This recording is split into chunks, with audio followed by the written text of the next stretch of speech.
Hi friends, welcome to our YouTube channel నాతో నేర్చుకో. ఇంతకుముందు వీడియోలో మనం వేరియబుల్ డిక్లరేషన్ ఎలా చేయాలో చూసాం. ఈ వీడియోలో వేరియబుల్స్తో ఇంకా ఏమేం చేయగలుగుతామో ఈ వీడియోలో చూసేద్దాం. పదండి, ఇంకెందుకు వెయిటింగ్. పైథాన్లో వేరియబుల్స్ అనేది కేస్ సెన్సిటివ్ అనమాట.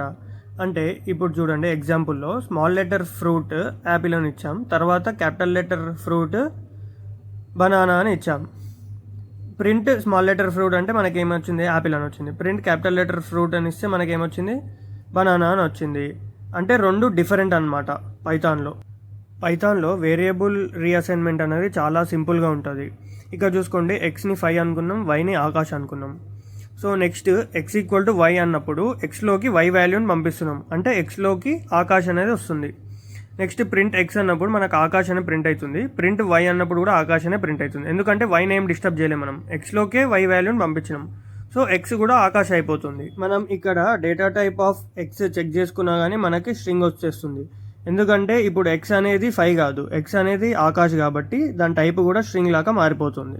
ఒక్కసారి మనం వాల్యూ చేంజ్ చేసిన తర్వాత ఫ్యూచర్లో మనం ఎప్పుడు ఎక్స్ వాడినా కానీ మనకి ఎక్స్ అనేది ఆకాశే ఉంటుంది, 5 మాత్రం మనకి రాదు, ఎందుకంటే మనం ఎక్స్ వాల్యూ మార్చేసాం కాబట్టి. వేరియబుల్ కాస్టింగ్ గురించి నెక్స్ట్ వీడియోలో చూద్దాం. Until then, take care, see you, bye. ఈ వీడియో మీకు నచ్చినట్టయితే వెంటనే లైక్ చేసేయండి. అలాగే ఎవరైతే మన ఛానల్ని ఇంకా సబ్స్క్రైబ్ చేసుకోలేదో వాళ్ళు సబ్స్క్రైబ్ చేసుకొని ఇలాంటి వీడియోస్ మీ ఫ్రెండ్స్కి ఎవరికైనా అవసరం అనిపిస్తే వాళ్ళకి షేర్ చేయండి.